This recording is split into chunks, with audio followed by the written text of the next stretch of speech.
De la conferencia de esta primera jornada estará a cargo del doctor Néstor Pedro Sagüés, titulada Hibridación del Sistema Argentino de Control de Constitucionalidad hacia el control hipotético y las leyes bloqueadas y blindadas. El doctor Néstor Pedro Sagüés es doctor en Derecho por las Universidades de Madrid y Nacional del Litoral, profesor emérito por la Universidad de Buenos Aires, profesor en las Universidades Católica Argentina y Austral, profesor invitado en cursos de posgrado en las Universidades de Castilla-La Mancha, Pisa y Bologna, académico nacional, presidente honorario del Instituto Iberoamericano de Derecho Procesal Constitucional y de la Asociación Argentina de Derecho Constitucional. Profesor Sagüés, lo escuchamos atentamente. Yo no voy a presentar, por supuesto, al profesor Sagüés, pero quiero solamente decir una sola cosa. Creo que Néstor Sagüés, que es sin ningún tipo de duda uno de los constitucionalistas más importantes que ha dado el país en los últimos años, es, a no dudarlo, podrá estarse de acuerdo con sus ideas o no, pero es, a no dudarlo, una de las mentes más lúcidas de Iberoamérica. Néstor, en representación de la organización, te damos, por supuesto, la bienvenida y un fuerte abrazo y un agradecimiento.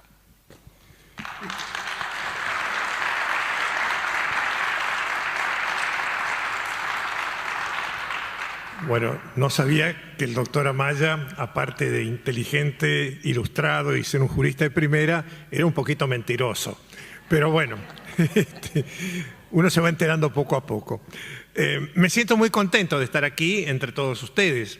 Esta invitación me ha permitido reencontrarme con amigos de años atrás, como Luca, como Jorge Alejandro Maya, también con una serie de abogados, magistrados, abogadas, magistradas también de la República Argentina, de diferentes provincias y actividades, reencontrarme con gente de Neuquén, donde tuve la oportunidad de dar más de un curso, con gente de Río Negro, porque una de las experiencias más felices que tuve en mi vida fue haber asesorado varias veces durante muchas sesiones a la Convención Constituyente última de esta provincia, y también con amigos y amigas de la República del Paraguay. Así que muchas gracias y, repito, estoy muy complacido.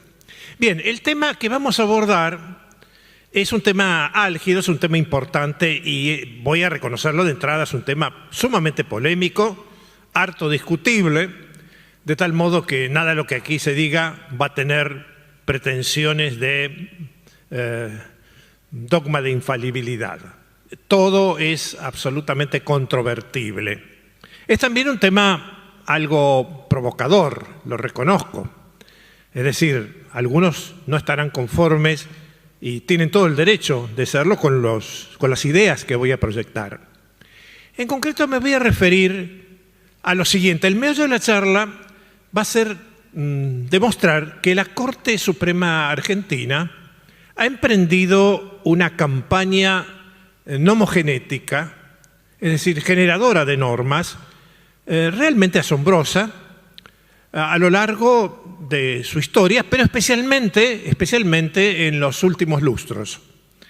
Bueno, esa campaña nomogenética no nos debe llamar la atención, por un lado porque ha pasado en las mejores familias, por ejemplo, en la Corte Suprema de Estados Unidos.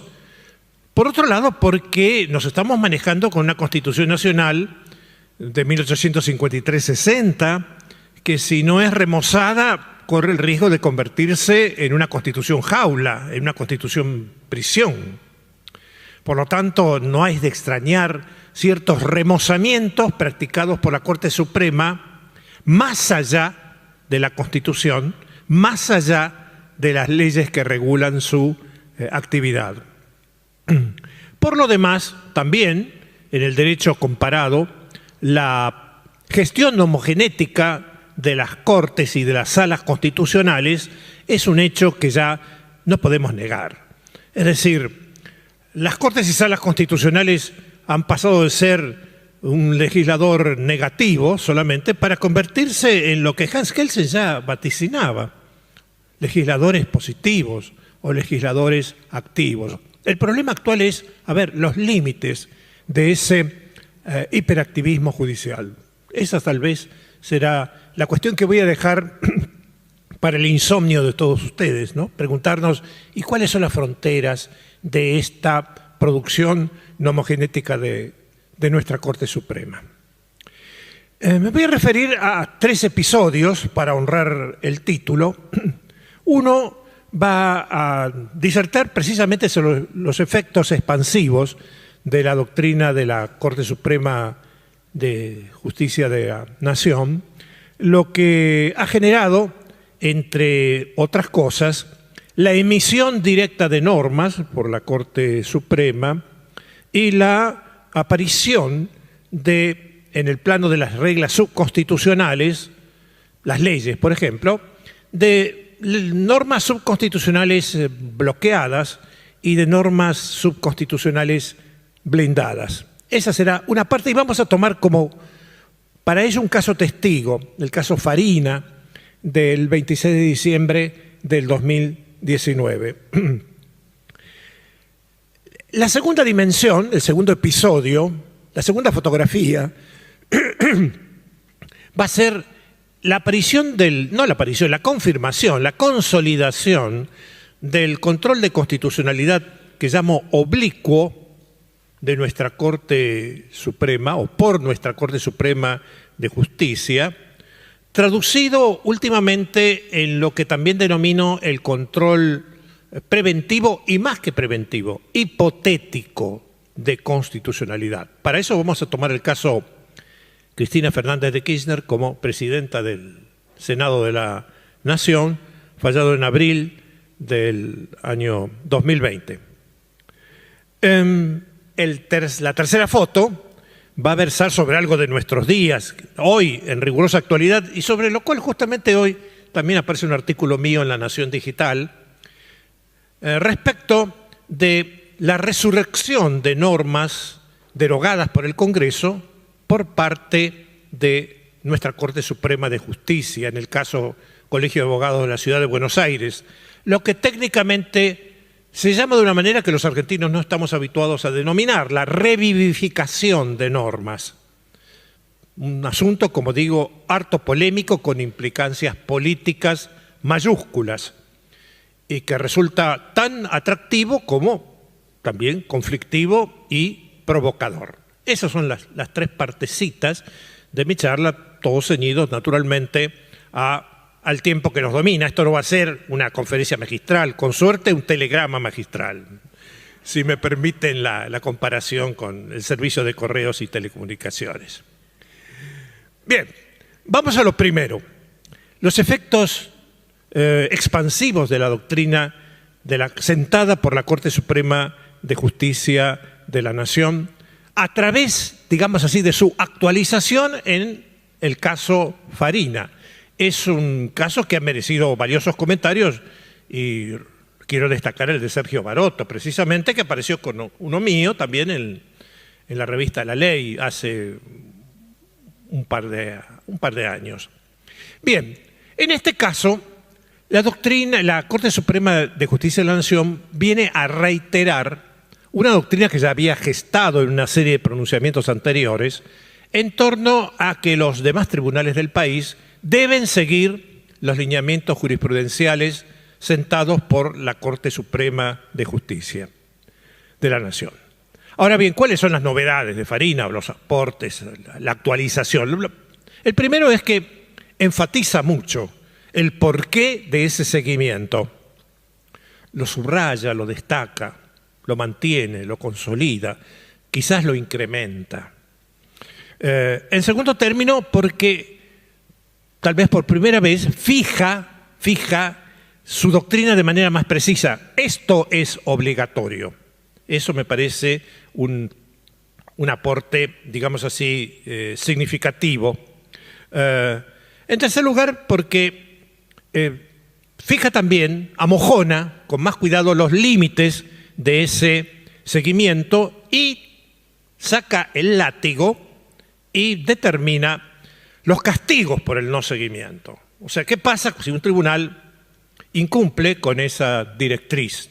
Y formularé también dos comentarios, todo telegráficamente para tranquilidad del auditorio, en torno a algunas consecuencias prácticas de esta posición de la Corte Suprema. Bien, vamos a destacar entonces las novedades de Fariña, o más o menos novedades de Fariña. La primera, ¿por qué dije que enfatiza la obligación del seguimiento? Porque la Corte da una línea argumental de 7 u 8 razones por las cuales los jueces deben continuar, observar, tener en cuenta y aplicar su doctrina. Argumenta ser intérprete supremo de la Constitución, argumenta su responsabilidad institucional, al parecer, para definir determinadas cuestiones, argumenta razones de tranquilidad pública, argumenta también estabilidad de las instituciones, argumenta razones de igualdad y seguridad y finalmente remata esto con argumentos de celeridad y economía procesal. Es decir, esto es un combo argumentativo de un peso enorme. Estás diciendo, deben seguirme, pero no deben seguirme solamente porque yo lo digo, sino por todo esto que conmina a los jueces inferiores a continuar con sus lineamientos, los sentados por la Corte Suprema. O sea, es una doctrina muy, muy pesada, una doctrina muy densa, muy sólida, pétrea casi, en torno al por qué no deben apartarse los jueces de los pronunciamientos que emita la Corte Suprema. Bien, eso por un lado. Con respecto a los castigos por el incumplimiento, la Corte va a enunciar, digamos así, 2 tipos de represiones. Atiende los casos de evasión, por un lado, de los jueces, y por otro lado, la hipótesis más dura, la de alzamiento contra la sentencia de la Corte. Las hipótesis de evasión son incumplimientos aislados. Un juez no observó la doctrina de la Corte Suprema en tal punto sentada por el alto tribunal. Bien, ¿cuál es el remedio? El remedio es la doctrina de las sentencias arbitrarias. El magistrado que se aparta sin dar motivos valederos, sin dar motivos nuevos, sin fundar sólidamente su apartamiento, es posible o es pasible de que su fallo sea nulificado por arbitrariedad por la Corte Suprema de Justicia de la Nación. Lo que no había subrayado antes la Corte de manera tan enfática es la segunda alternativa de incumplimiento, la de alzamiento. Es decir, cuando un tribunal reiteradamente se aparta de lo indicado por la Corte Suprema y se aparta especialmente en puntos referentes a tutelas de derechos y garantías constitucionales. Ante eso se prende la luz roja, saca la tarjeta también roja, ¿no? Y en ese caso la Corte Suprema, ¿qué remedios propone? Propone en primer lugar, o advierte en primer lugar, que va a ratificar su doctrina. O sea, la va a sostener más enfáticamente. Y en segundo lugar, que va a darle instrucciones al órgano alzado para que se domestique y siga su posición. A esos fines, claro, esto tiene nombre y apellido, el destinatario es la Suprema Corte de la Provincia de Buenos Aires. Y le indica, la Suprema Corte deberá obedecer estos lineamientos y no solamente obedecerla a ella, deberá instruir a sus tribunales inferiores para que continúen con esta doctrina que obligatoriamente sienta la Corte Suprema de Justicia de la Nación. Estos son, diría así, algunas novedades sumadas a una regla práctica que adopta la Corte Suprema. La regla práctica es, ¿dónde está la doctrina de la Corte Suprema de Justicia de la Nación? ¿Está en los considerandos, está en la parte resolutiva, está en el obiter dictum o está por el contrario en los holdings de cada sentencia? ¿Dónde está? En este caso, recurriendo quizás en préstamo a una disposición del Código Procesal Constitucional del Perú, indica, bueno, esta es la doctrina de la Corte Suprema. En materia de interrupción de la prescripción en procesos penales, los actos interruptivos son exclusivamente A, B y C. Perfecto. Este es un aporte muy práctico y ojalá se repita de nuestra Corte Suprema, porque si no lo hace, le obliga al intérprete a una lectura muchas veces extensa de fallos y además puede provocar que el lector se equivoque o no advierta con certeza cuál es la esencia de la directriz que debe obedecer el juez en el futuro. Es decir, esta es una sabia regla de seguridad jurídica que, repito, ojalá sea cultivada en otros pronunciamientos por nuestra Corte Suprema. ¿Cuáles son algunas consecuencias, no bien destacadas en el campo doctrinario, aunque algunos juristas sí lo han hecho, de esta actitud de la Corte Suprema de Justicia de la Nación al sentar esta doctrina del seguimiento obligatorio de sus veredictos, no de sus veredictos, de sus interpretaciones, especialmente de las constitucionales, porque es una sentencia dedicada en particular al tema de interpretaciones constitucionales? Bueno, la primera es advertir, si no nos dimos cuenta, que la Corte está en una empresa nomogenética. Es decir, la Corte Suprema está generando normas, está emitiendo normas. Desde el momento en que dice, esta es mi interpretación de la Constitución en este punto y ustedes deben observarla, eso en buen romance es una norma. Claro, no es una norma estricta, admite excepciones, alegar nuevas situaciones, alegar nuevos argumentos, siempre que sean relevantes, siempre que no hayan sido considerados por la Corte Suprema. Esta generación de normas, además, cuando la Corte Suprema bendice a una regla acusada de inconstitucional diciendo es constitucional esta norma, o cuando la maldice diciendo esta norma es inconstitucional, nos va a generar esta categoría que propongo a ustedes voluntariamente para el análisis, si les gusta, de normas blindadas y normas bloqueadas. ¿Cuáles serían las normas blindadas? Las normas blindadas serían reglas subconstitucionales bendecidas por la Corte Suprema como constitucionales. A partir de ese momento, los jueces están obligados, salvo excepciones, salvo relativas excepciones, a meritar a esas reglas como constitucionales y no como inconstitucionales. Es decir, tienen un blindaje relativo, pero importante, sí, muy significativo. Esas serían las reglas blindadas. Y tenemos al revés, las reglas bloqueadas. Son aquellas normas calificadas por la Corte Suprema como inconstitucionales y que los jueces deben casi, no digo robóticamente, pero casi robóticamente, reputarlas inconstitucionales en cuanta sentencia tengan que expedirse sobre estos preceptos. Naturalmente, repito, pueden apartarse, por eso Santiago Legarre con Tino habla de la doctrina de seguimiento atenuado a la jurisprudencia de la Corte, atenuado hasta por ahí nomás, porque si el juez desea apartarse tiene que dar muy nuevos argumentos y muy relevantes, muy sólidos para apartarse de la jurisprudencia de la Corte Suprema. Es decir, esto es una situación muy particular para Argentina, que naturalmente, digamos, españoles, italianos o alemanes, habituados a Cortes Supremas, a Cortes Constitucionales, con aptitud para abolir o derogar la norma constitucional, pueden no entenderlo muy fácilmente. Sí, tal vez un estadounidense, de país de quien hemos tomado este instituto. Es decir, lo cierto es que el magistrado puede apartarse, pero mientras tanto deberá seguir reputando como inconstitucional a la ley declarada inconstitucional por la Corte Suprema de Justicia de la Nación.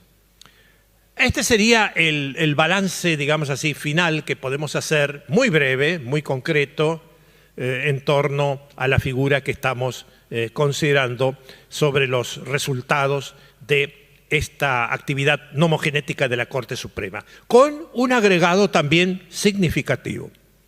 En la medida en que la Corte Suprema ha indicado que una ley es constitucional o es inconstitucional, en esa misma medida, en la medida en que le está diciendo a los jueces inferiores, señores, sigan esta doctrina, repútenla constitucional o inconstitucional, según yo lo he enseñado, en esa misma medida decae el control difuso de constitucionalidad.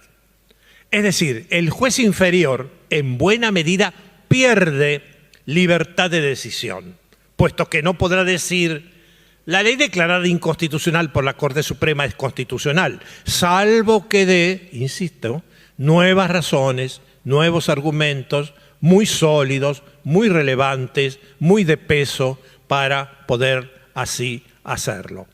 Este decaimiento del control difuso de constitucionalidad a raíz de la actividad nomogenética de la Corte Suprema fue destacado en Estados Unidos, y lo destaca María Sofía en un trabajo editado ya en el año 2002 en la Revista Iberoamericana de Derecho Procesal Constitucional, pero no está generalmente muy subrayado, muy destacado por parte de nuestros autores y operadores. No digo por todos, digo que no es frecuente. Consecuentemente, me parece oportuno ponerlo de resalto ante todos ustedes. Bien, la segunda foto que quería atender en torno a esta actividad nomogenética de la Corte Suprema de Justicia de la Nación es el lanzamiento del control preventivo, y más aún del control preventivo, del control hipotético de constitucionalidad. Sabemos que, según la doctrina tradicional de la Corte Suprema, ella no ejerce control preventivo, sino control reparador de constitucionalidad. Es decir, la Corte no está para preguntarse si una futura norma es constitucional o inconstitucional. Por eso no cabía el amparo contra proyectos de leyes, por ejemplo. Doctrina clásica. Esta doctrina clásica sigue la jurisprudencia norteamericana, la doctrina norteamericana, ya desde la época de George Washington, en el sentido que la Corte Suprema no estaba para evacuarle consultas al señor presidente de los Estados Unidos, no obstante el respeto que debía a su autoridad. La Corte Suprema estaba para evacuar casos, y no hay caso ante una norma hipotética, ante una norma futura.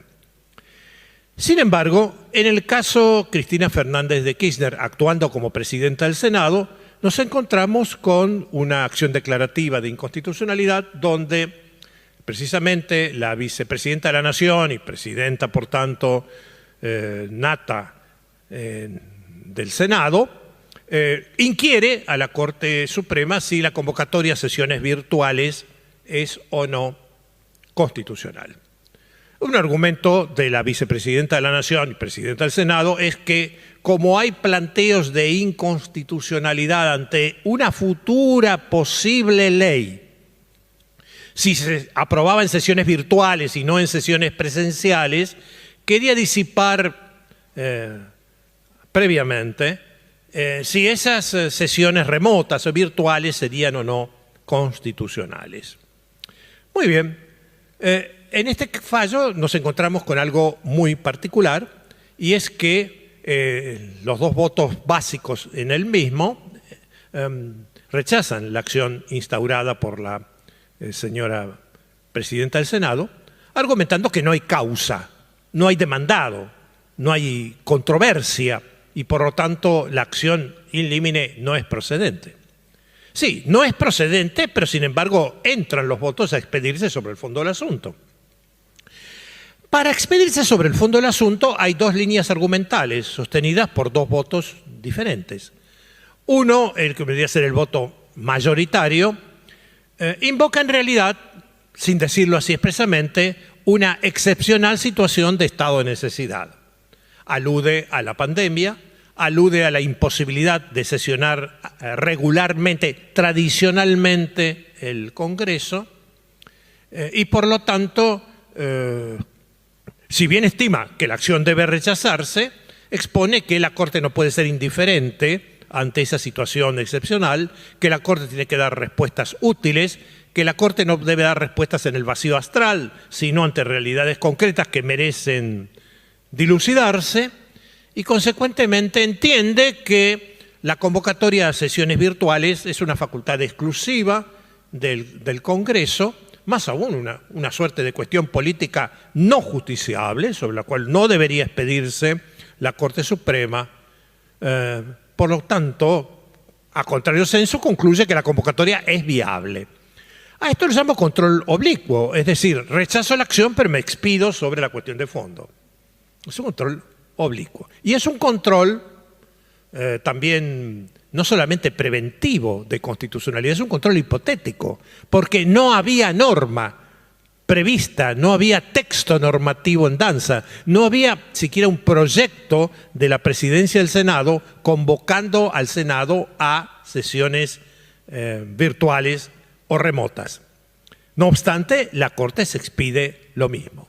Es decir que esto, digamos así, implica un cambio fundamental acerca de los roles de la Corte Suprema en la materia respecto a la no habilitación de su competencia para consultas y la instauración, claro, en el futuro de una posible serie de nuevas consultas, no digo de la misma vicepresidenta de la Nación, sino puede ser del presidente de la Cámara de Diputados también.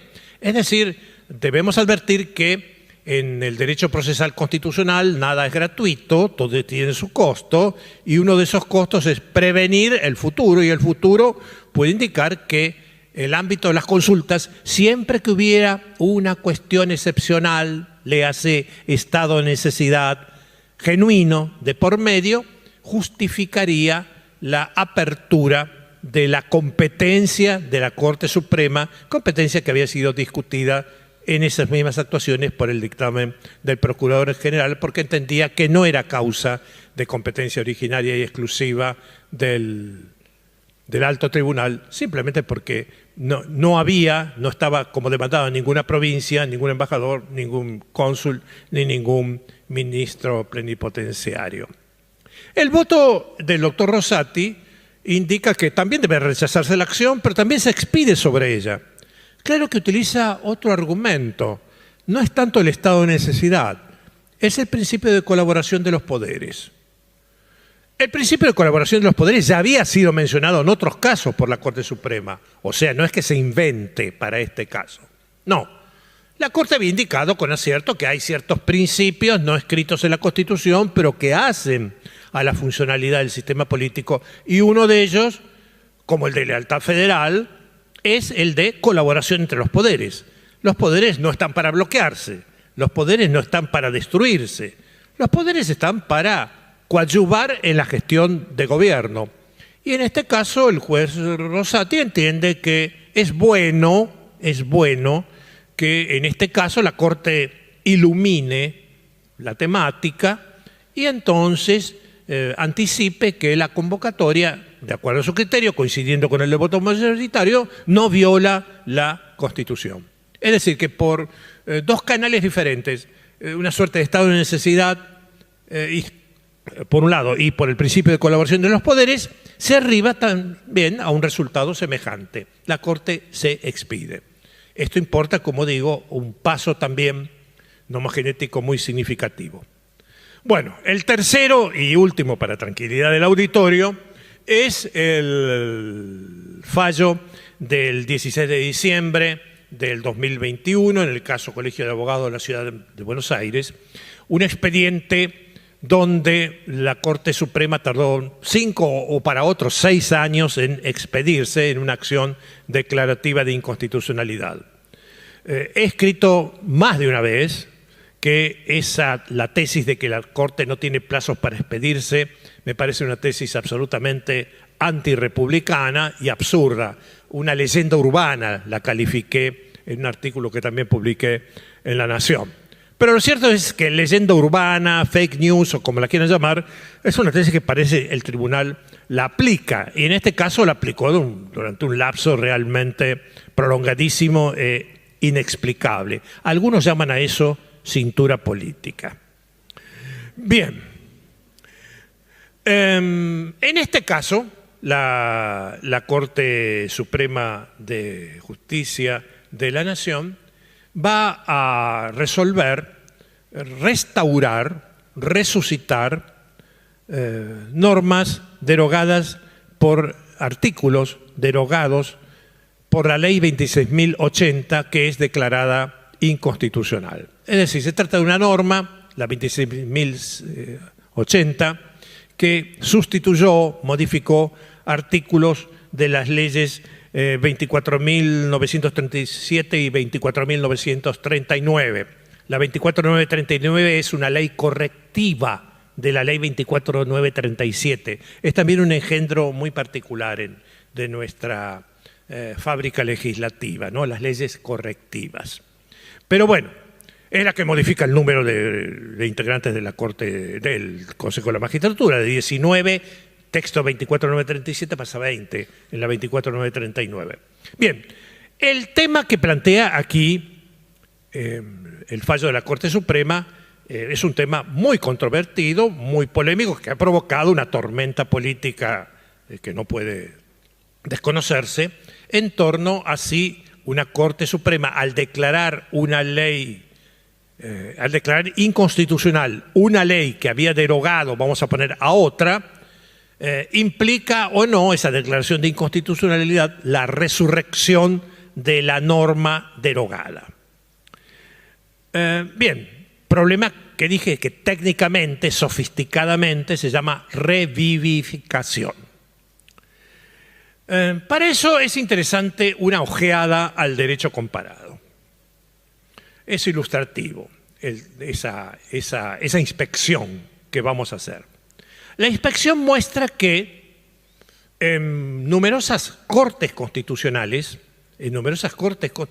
como por ejemplo Perú, Colombia, España, algo de la jurisprudencia mexicana también, se ha autorizado esta revivificación, aun cuando ciertos textos, como el Código Procesal Constitucional del Perú, eran francamente refractarios a tal posibilidad. Es decir, se trata de una experiencia nomogenética que en Argentina surge en este caso, surgió también en Rizo, pero que en otros países tiene antecedentes bastante abundantes. ¿Cuáles son las razones por las que se ha generado esta aptitud revivificatoria de una Corte Constitucional, actitud revivificatoria que no está prevista normalmente en la Constitución o en las leyes de esos países? Los argumentos que han utilizado estas cortes o salas constitucionales para decidir cómo lo han hecho son los siguientes. Toda declaración de inconstitucionalidad, ya se refiere al caso concreto, ya sea erga omnes, genera un vacío normativo, algo así como un agujero negro en el firmamento constitucional. Esa laguna o ese vacío puede o no provocar un desorden sistémico, fáctica o eventualmente.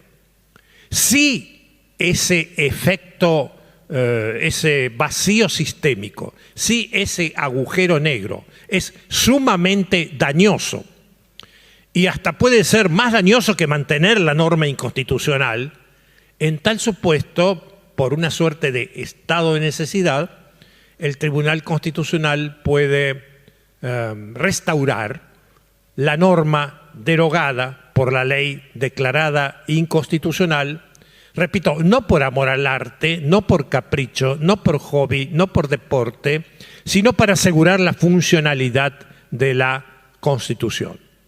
Es decir, se trataría de un recurso excepcional sobre el tema. ¿Qué pensaba Kelsen sobre el asunto? Kelsen, en su artículo sobre el control de constitucionalidad, régimen comparado entre Estados Unidos y la Constitución austríaca se detiene especialmente en el tema. No nos olvidemos que Kelsen es el redactor principal de la Constitución austríaca de 1920. Se detiene en el tema, reconoce que es un asunto intrincado y propone una regla constitucional que adopta la Constitución de Austria. La Constitución de Austria asume el asunto y explícitamente da una respuesta y afirma que la Corte Constitucional o Tribunal Constitucional Austríaco, cuando deroga una ley que a su vez ha derogado norma, importará sí la resurrección de la norma número 1, derogada por la 2, declarada de inconstitucional, salvo que el Tribunal Constitucional disponga lo contrario. Es decir, le da a la Constitución austríaca, al Tribunal Constitucional, una ganzúa. ¿Importa la restauración de la norma derogada o no importa? O sea que tenemos en el derecho comparado opciones. Opción kelseniana: es viable siempre que la Constitución lo contemple. Opción, consuetudinaria constitucional de varios países, si procede bajo los recaudos que hemos dicho. El argumento básico para habilitar la resurrección de normas, aunque la Constitución no lo provea, es el horror vacui, o lo que se llama el pánico al vacío. No sea que el vacío normativo que provoca una declaración de inconstitucionalidad sea de tanta magnitud que nos cause un caos sistémico. Entonces, ahí, por excepción, restauraremos la norma derogada por la ley declarada inconstitucional. Siempre, claro está, que la norma restaurada también sea constitucional. Y sea el último recurso que pueda adoptar la Corte para resolver útilmente ese vacío, ese agujero negro, a los fines de evitar un desgobierno sistémico. ¿Qué dijo nuestra Corte Suprema en Risso al hacerlo y ahora al hacerlo en Colegio de Abogados de la Ciudad de Buenos Aires? La Corte Suprema invocó en realidad 2 o 3 razones. 3, sobre todo en Colegio de Abogados. La primera fue adoptar, sin llamarla así, una interpretación consecuencialista o previsora de la Constitución. El argumento es este: cuando una Corte Constitucional decide declarar la inconstitucionalidad de una norma, no puede desatenderse de los resultados o de los efectos de esa declaración de inconstitucionalidad. No puede cerrar los ojos. No puede decir: este problema no me interesa, yo cumplo con mi trabajo declarando inconstitucional lo inconstitucional y me voy a dormir a casa. No, la Corte debe visualizar cuáles son los resultados, debe medir las consecuencias a los fines de evitar efectos dañosos. Esta doctrina de la interpretación consecuencialista o previsora en general fue ya aceptada desde lustros atrás por nuestra Corte Suprema de Justicia. Diría que desde Sagir-Dib en adelante advirtió: los jueces deben meditar los efectos de sus veredictos, sobre todo en temas constitucionales. Dicho en otras palabras, ningún tribunal constitucional del mundo podría darse el lujo de emitir sentencias sobre constitucionalidad o inconstitucionalidad sin preguntarse si los resultados son nocivos o son provechosos. Primer argumento, el de la interpretación consecuencialista. Segundo argumento que me deja nuestra Corte en Colegio de Abogados de Buenos Aires es el argumento de Risso. El caso Risso declaró también inconstitucionales artículos de la ley 26.855 relativos a la integración precisamente también del Consejo de la Magistratura. Y ahí dijo: bueno, si declaramos inconstitucional esto y mantenemos la cosa con el agujero negro, bueno, no dijo agujero negro, dijo con el vacío normativo, esto provoca un caos en la administración de justicia y una disfuncionalidad en el funcionamiento del Consejo de la Magistratura. Dicho en buen romance, está invocando estado de necesidad. Un estado de necesidad. No aclara si es un estado de necesidad constitucional, bajo la Constitución, regulado por la Constitución, procesado según la Constitución, o si es un estado de necesidad supraconstitucional. No quiero entrar en el apasionante tema del estado de necesidad supraconstitucional, pero voy a dar un ejemplo histórico de cómo Argentina practicó estado de necesidad supraconstitucional.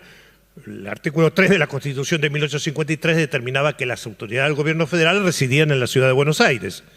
Sí, pero ocurrió que la ciudad de Buenos Aires y la provincia se separó de la Confederación Argentina. Obviamente, si Urquiza entraba a Buenos Aires para instalarse, lo más probable es que terminara fusilado en la Plaza de la Victoria.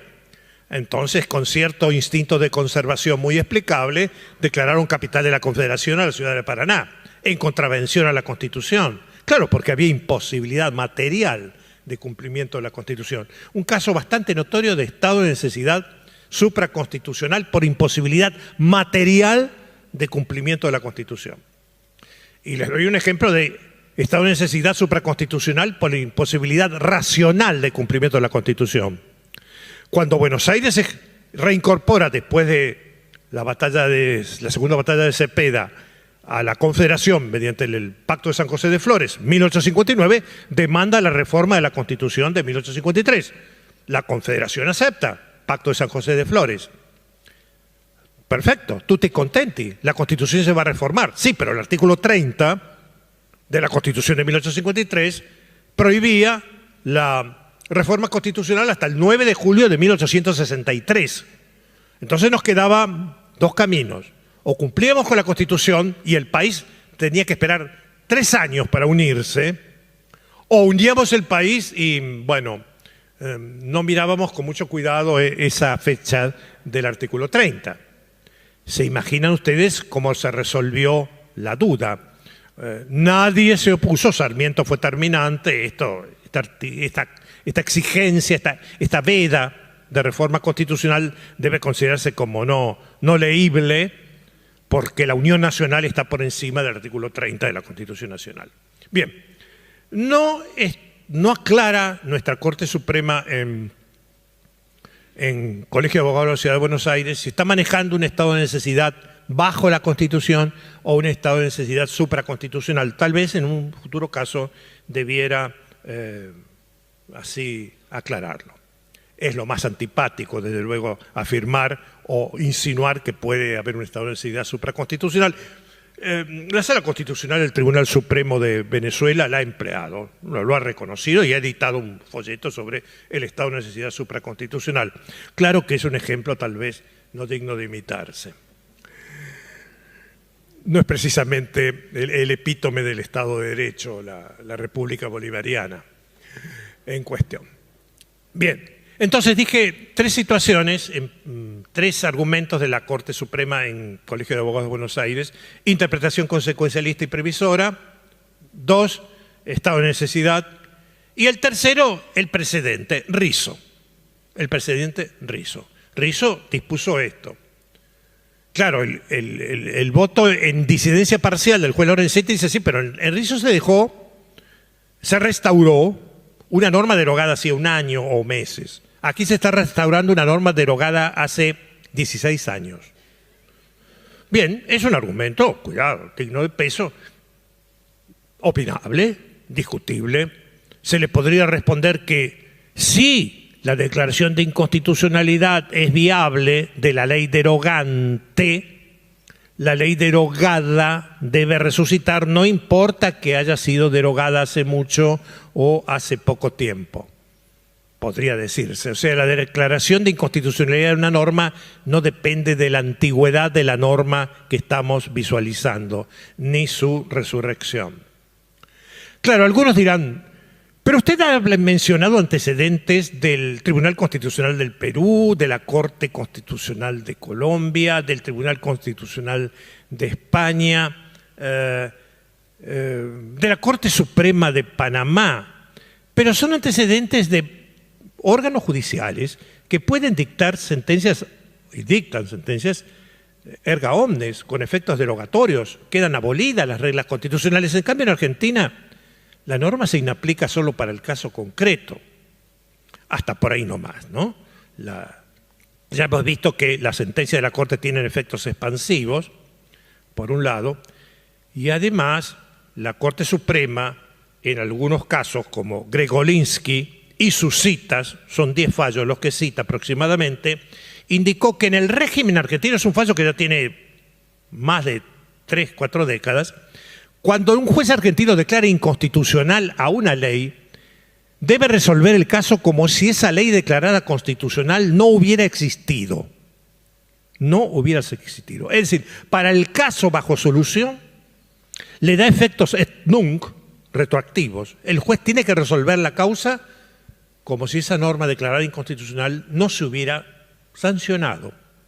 Es decir, que podríamos decir, bueno, aquí la Corte tenía que resolver la causa, tendría que resolver la causa como si la ley 26.080 no hubiera existido en los puntos donde fue declarada inconstitucional. Como ven, la temática es apasionante.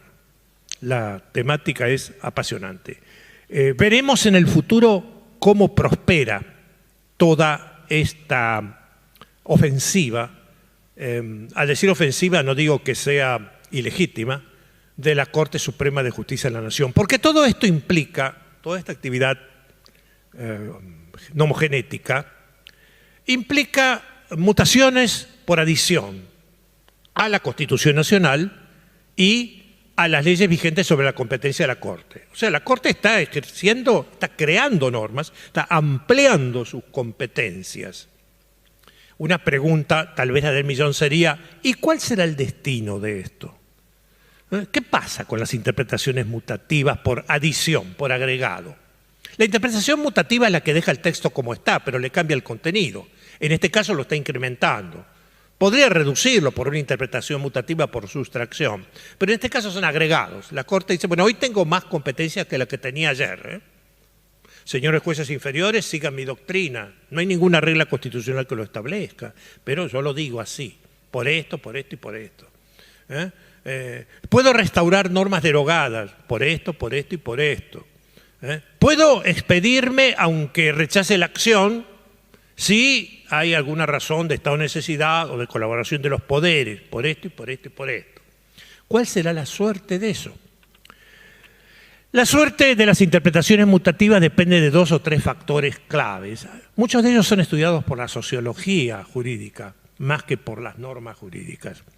Uno de esos factores es, y por la axiología jurídica, uno de esos factores es la legitimidad intrínseca de lo resuelto.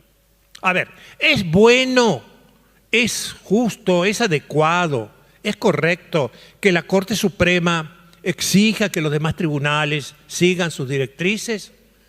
¿O por el contrario es mejor que cada juez sea libre? Control difuso, versión Marbury 1803.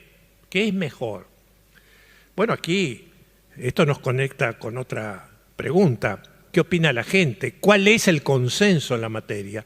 En esta materia, en este asunto, parecería ser que la sociedad está reclamando cada vez más mayor igualdad y mayor seguridad jurídica. Y que, por lo tanto, está admitiendo que la Corte avance en ciertos asuntos, por ejemplo, el efecto expansivo de sus veredictos, por ejemplo, aclarar dudas constitucionales, aun cuando no esté formalmente habilitada para ello. Es decir, la sociedad consciente desea que las dudas jurídicas por razones de seguridad, de igualdad, sean definidas, como en el neoconstitucionalismo con respecto a los derechos. Lo que importa es el qué, que el derecho sea sostenido, no quién lo deba sostener. Lo debería sostener el legislador, pero si no lo hace, los tribunales empiezan a actuar como legisladores suplentes y legislan. En este caso la Corte está legislando y está hasta ampliando, reformando la Constitución tácitamente. La interpretación mutativa de la Constitución es una reforma tácita de la Constitución. Ahí ese es el argumento más fuerte, más sólido que está teniendo la Corte. Cierto consenso social traducido en una demanda de mayor seguridad e igualdad jurídica. En cuanto a lo último, respecto de la restauración de normas derogadas, tenemos fallos relativamente recientes. La sociedad no asumió debidamente la importancia que tenía Rizzo. quedó como que sí, la Corte restauró la ley 26.080 en estos puntos, ¿no? En los puntos declarados inconstitucionales de la ley 26.855. Quedó. Bueno, ahora que resulta ser que quedó reafirmado, pero quedó reafirmada esa tendencia, ese leading case, en un asunto que políticamente hierve o está incendiando el Parlamento y los tribunales, con amenazas de juicio político por todos lados, y críticas, insultos y epítetos como golpe de Estado al fallo de la Corte. O sea, estamos en algo sumamente candente. Aquí tal vez no podemos hablar todavía de si eso tiene consenso o no. Eso es un interrogante que solamente va a disiparse de aquí a un tiempo por lo que se llama el recurso al dato sociológico en la interpretación constitucional, que es muy importante, sobre todo para la doctrina de la Constitución viviente, que cada vez tiene mayor predicamento. Entre paréntesis, la Corte Interamericana adopta oficialmente la doctrina de la Convención viviente, lo cual lleva al paralelismo de que puede haber convención viviente sin constitución viviente. Lo dejamos para otro día. Bueno, muchísimas gracias por la atención en un tema tan controvertido.